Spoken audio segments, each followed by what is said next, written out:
नमस्कार बच्चों। आज का जो हमारा टॉपिक है वो है शक वंश पश्चिमी क्षत्रप। शकों के द्वारा हमारे यहाँ पे आक्रमण होते आए हैं। इससे हम इसके बारे में जान लें कि शकों के इतिहास के जानने के साधन क्या है या प्रमुख शक शासक कौन थे या इनकी उपलब्धियाँ क्या हैं। तो सबसे पहला है शकों के इतिहास को जानने के साधन। शकों के आरंभिक इतिहास की जानकारी के लिए हमें मुख्यतः चीनी स्रोतों पर निर्भर करना पड़ता है। चीनी ग्रंथ तथा लेखक शकों को क्या कहते थे? सिंह अथवा सिंहवांग कहते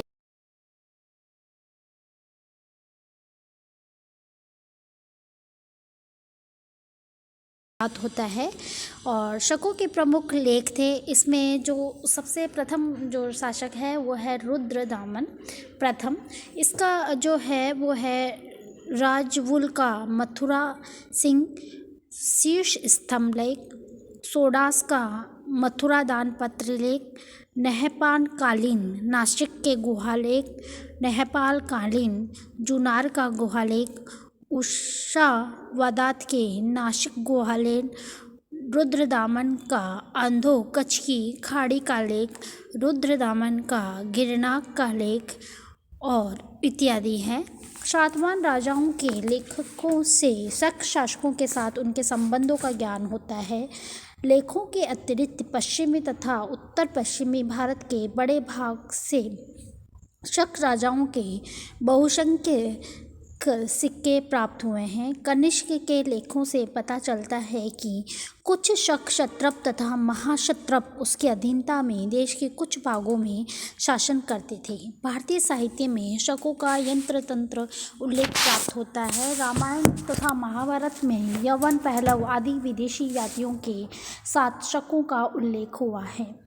पुराणों में शक, मोरंड, यवन आदि जातियों का उल्लेख मिलता है। जैन ग्रंथ कालकाचार्य कथानक में उज्जैनी के ऊपर शकों के आक्रमण तथा विक्रमादित्य द्वारा उनके पराजित किए जाने के विवरण सुरक्षित हैं। भारतीय साहित्य में शकों के प्रदेश को शकद्वीप अथवा शक स्थान भी कहा गया है। अब हम लेते हैं कि शकों का प्रारंभिक इतिहास कहाँ से शुरू होता है। तो शक उत्तर पश्चिमी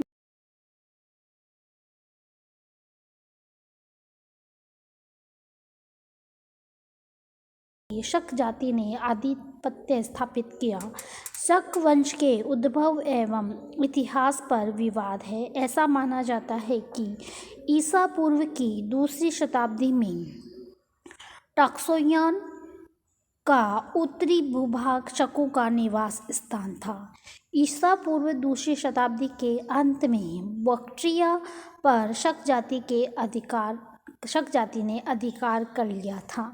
चीनी इतिहास से ज्ञात होता है कि ईसा पूर्व 161 के उपरांत यूची नामक मध्य एशिया की जाति ने शकों पर आक्रमण कर के उन प्रदेश पर अधिकार कर लिया। लगभग 126 ईसा पूर्व में यूचियों द्वारा बैक्ट्रिया से निष्कासित शकों ने हेरात और सिस्तान के मार्ग से भारत पर आक्रमण कर के सिंध शकद्वीप में अपनी सत्ता स्थापित की। वहाँ से सिंध की ऊपरी घाटी और पंजाब में ऊपर बढ़ते हुए उनके सरदार मोगमावेज ने पुष्कलावती पश्चिमी गांधार की राजधानी पर अधिकार कर लिया। इस प्रकार पूर्व पश्चिम यूनानी राज्यों के बीच ही शकों ने अपना प्रभुत्व स्थापित कर लिया। कहने का अभिप्राय यह है कि शक जाति का जो उद्गम स्थान है वो मध्य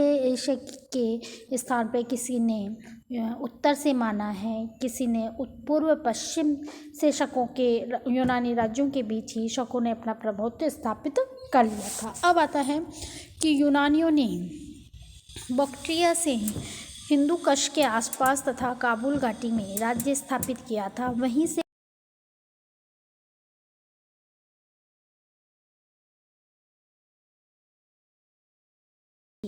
परंतु शक खबरें दर्ज से न आकर बोलंदर के मैक्रोन तट वाले उस भाग से सिंध के डेल्टा में प्रविष्ट हुए जिस मार्ग से सिकंदर की सेना कैटरस के नेतृत्व में सिंध डेल्टा से वापस गई थी। सिंध डेल्टा में शकों की शक्ता होने के कारण उसे शक द्वीप भी कहते हैं। इसको अंडरलाइन कर लेना आप। सिंध डेल्टा में शकों की सत्ता के कारण ही उसे शक द्वीप भी कहते हैं। अब है कि शकों का प्रारंभिक इतिहास आपने जान लिया। शक भारत में कब प्रवेश किया उन्होंने, तो कहते हैं ऐसा प्रतीत होता है कि भारत में आकर बसने वाले शकों की 2 शाखाएं थी। कितनी शाखाएं थी? 2। प्रथम शाखा सई वेग कहलाती थी। फ्रैंक के अनुसार वेग का अर्थ राजा, अतः शई वेग का साधारण अर्थ होता है। शई शब्द यहाँ पर चीनी है और चीनी भाषा में शकों को शई कहा गया है और वेग का राजा है, यानी शकों का राजा। इस प्रकार शई वंश से शकों की किस शाखा विशेष का बोध नहीं होता, परंतु स्टेन कोर्न का मत इसके विरुद्ध है। इनके अनुसार वेग का अर्थ मरुड स्वामी है। शई वेग शकों की वही शाखा थी जिसके अधिपति मरुड की उपाधि धारण करते हैं। इसके विरुद्ध शकों की अनेक शाखाएं उपाधियां धारण की हुई मिलती है। भारतीय इतिहास में मरुड जाति का उल्लेख मिलता है। स्टेन कोनवा इसे शक मरुड जाति के नाम से पुकारते हैं। शकों की यही शाखा उत्तरी मार्ग से होते हुए किपिन में आई थी। शकों की दूसरी शाखा दक्षिण मार्ग से आई थी, अतः इस पर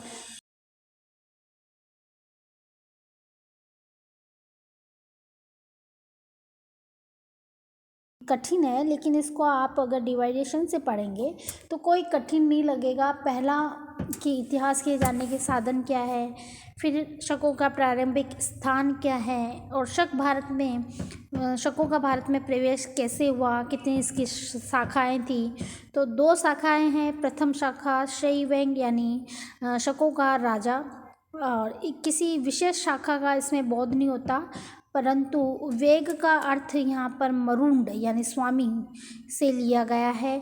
मरुड की उपाधि धारण करे हुए हैं। इसके विरुद्ध शकों की अन्य शाखाएं, अन्य उपाधियां भी हैं। भारतीय इतिहास में मरुड जो है उस जाति का उल्लेख मिलता है। स्टेन कॉर्नेव इसे शक मरुड जाति के नाम से पुकारते हैं। शकों की यही शाखा उत्तरी मार्ग से होती हुई किपिन में आई थी। शकों की दूसरी शाखा दक्षिण मार्ग से आई थी, अतः इस पर ईरानी प्रभाव प्रचुर मात्रा में पड़ता है। ये चीज़ आप थोड़ा सा देखेंगे, थोड़ा सा ध्यान लगा के पढ़ेंगे तो आपका जो कॉन्सेप्ट है यहीं आपके क्लियर हो जाएंगे। फिर है उत्तरी, पहले पढ़ा आपने पश्चिमी भारत के क्षत्रप, अब है उत्तरी भारत के क्षत्रप। तक्षशिला के शक शासक उसमें है मावेज। तक्षशिला के एक ताम्रपत्र में मावेज नामक राजा के 78वें वर्ष का उल्लेख प्राप्त होता है। उसमें उसे महाराज महानमोग कहा गया है। उसी का उल्लेख हम साल्ट रेंज में स्थित मेरा के एक कुएं से प्राप्त लेख में होता है, जहां उसे मोवस भी कहा गया है। कुछ मुद्राओं के ऊपर पार्थिया की मुद्रा का प्रभाव दृष्टिगोत हो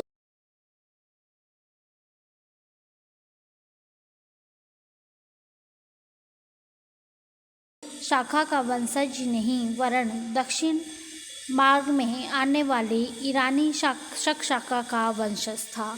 ईरानी शक शाखा ही पार्थिया के संपर्क में आई थी, परंतु इस मत के विरोध में स्टेन कॉर्नेव का मत है कि मावेज का नाम मध्य एशियाई प्रतीत होता है। इस आधार पर वे उत्तरी मार्ग से आने वाली शक मरुड शाखा का वंशज प्रतीत होता है। यदि ऐसा है तो वह किपिन के शक मरुडों से संबंधित रहा होगा। तो यहाँ पर आता है कि मावेज की कुछ मुद्राओं पे एक मात्र राजा की उपाधि मिलती है। मावेज की कुछ मुद्राएं पार्थिया की कुछ मुद्राओं से बहुत कुछ मिलती जुलती है। यह संभव है कि पार्थिया नरेश मिथ्राडाटस द्वितीय के पश्चात जब पार्थिया का केंद्रीय शासन निर्बल पड़ गया तो उसके कुछ सामंतों ने अपनी स्वतंत्रता घोषित कर दी। यहाँ पर हम देखते हैं मावेज की तिथि। मावेज की तिथि के संबंध में इतिहासकारों में मतभेद है। हाउट हड महोदय की धारणा है कि मावेज की कुछ मुद्राएं मिलती जुलती है, अतः उन्होंने मावेज को एंटीओल्किडल्स के काल के समीप रखा है, परंतु मुद्राओं की साम्यता के आधार पर ये निष्कर्ष उचित नहीं है, क्योंकि मावेज की मुद्राएं यूनानी शासक क्यूरिकटाइडस और डिमोटेरियस की मुद्राओं से भी मिलती है। परंतु फिर भी ये कोई नहीं कह सकता कि मावेज का काल इन यूनानी शासकों के काल के समीप था। मावेज का काल निर्धारण बहुत कुछ तक्षशिला ताम्रपत्र पर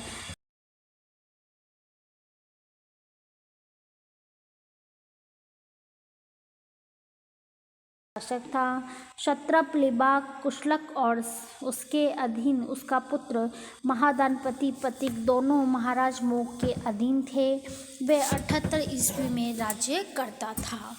तो यहाँ पर हम देखते हैं कि उत्तरी भारत के जो क्षत्रप हैं, शक शासक है, उसमें मावेज का नाम प्रमुख रूप से लिखा गया है। मावेज का जो साम्राज्य विस्तार था वो एक शक्तिशाली शासक था। तक्षशिला ताम्रपत्र पर उसे महाराज की उपाधि से विभूषित किया गया था। अपने राज्य में उसने क्षत्रप प्रांतपति अधिकारी नियुक्त कर रखे थे जो उसके अधीनता में शासन संचालित करते थे। तक्षशिला ताम्रपत्र और मथुरालयन कैपिटल अभिलेख से उसके क्षत्रप लियाक कुशुलक और पतिक का पता चलता है। तो यहाँ पर हमने देखा कि जो उत्तरी भारत का क्षत्रप है उसका उल्लेख है।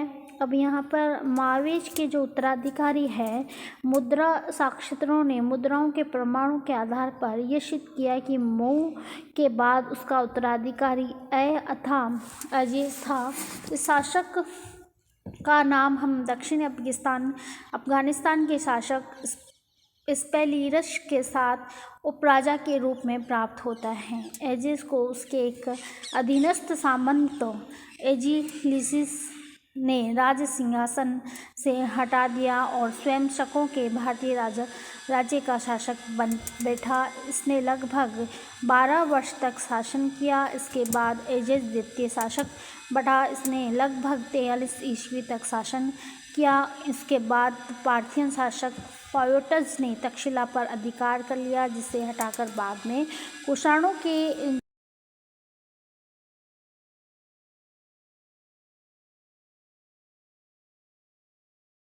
अधिकारों का अंत हो गया। यहाँ पर हम देखते हैं कि उत्तर पश्चिम भारत पर जो शक जाति थी उसका यहाँ पर कुषाणों के अधिकार हो जाने के कारण उनका अंत हुआ। तो यहाँ उसी क्रम में क्षत्रप वंश है। तो क्षत्रप वंश में तक्षशिला के शक शासकों का एक महत्वपूर्ण योगदान ये था कि उन्होंने भारतीय शासन व्यवस्था में क्षत्रप शासन पद्धति का प्रचलन किया, यानी प्रांत केंद्र से के अधीनस्थ राजा के प्रमुख अधिकारी विभिन्न प्रदेशों में कपिशा, पुरुषपुर, अभिसार, साकल, मथुरा ये जो राजधानियाँ थी उस समय क्षत्रप यानी गवर्नर नियुक्त किए थे। ये क्षत्रप अपने उत्तराधिकारियों के काल में क्षत्रप वंश के नाम से जाने लगे और स्वतंत्र होने के बाद ये स्वयं को क्षत्रप या महाक्षत्रप भी कहते रहे हैं। शक क्षत्रप आरंभ में शक शासकों के अधीन थे, लेकिन शकों की केंद्रीय शक्ति समाप्त होने के पश्चात एक लंबे समय तक भारत में शक क्षत्रप शासन कर रहे थे। भारत में शक क्षत्रपों के मुख्य केंद्र को 4 भागों में बांटा जा सकता है। उत्तरी भारत के क्षत्रप, पश्चिमी भारत के शक शहरात, मथुरा के क्षत्रप और उज्जैनी के क्षत्रप। तो यहाँ पर आपने देखा कि जो क्षत्रप हैं, जो गवर्नर है, उनका यहाँ पे उल्लेख है कि शक की जो शासन व्यवस्था थी उसको हमने यहाँ पर प्राचीन भारतीय जो शासन प्रणाली है उसमें कई शासकों ने अपनी शासन व्यवस्था में क्षत्रप शब्द को अपनाया। अब यहाँ पर मैं आपको बता दूँ कि जो मैंने आपको पढ़ाया शुंगकालीन, उसमें से कुछ प्रश्न यहाँ पर है। तो उसमें है एक पुष्य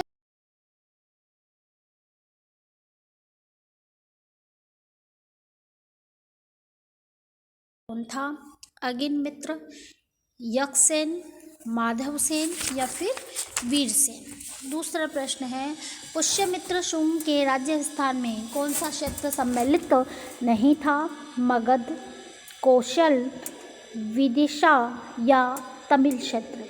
इन चारों में से एक है। शुंग वंश के बाद मगध में किस वंश का राज्य स्थापित हुआ, सातवाहन, चस्टन वंश, कण्व वंश या फिर कुषाण वंश। शुंग वंश के बाद सातवाहन आया या चस्टन आया या कण्व आया या कुषाण। मैंने बार बार इसलिए आपको कहा कि प्रथम किसी वंश का संस्थापक और अंतिम संस्थापक और कौन सा शासनकाल, ये आपको ज़रूर याद करना है। फिर है दक्षिणापति की उपाधि धारण करने वाला सातवां शासक कौन था, दक्षिणापत की। तो सिमुक था, कन्ह था या श्री सातकर्णी था या सुशर्मा था। इसमें से एक आपको लिखना है। फिर है सातवाहनों को आंध्र प्रदेश कहा गया है, किसमें, नासिक अभिलेख में, कन्हेरी अभिलेख में या उनके सिक्कों पर या फिर पुराणों में। नेक्स्ट है रुद्रदामन का शकों की किस शाखा से संबंध था, सहरात वंश से, कादार्क वंश से, पंजाब के शासक से या मथुरा के शासक से। फिर है गौतमीपुत्र सातकर्णी के साम्राज्य की राजधानी का नाम क्या था। गौतमीपुत्र सातकर्णी के साम्राज्य की राजधानी का क्या नाम था, पोतन था, आकर था या पैठन था या फिर अवंती था। इन में चारों में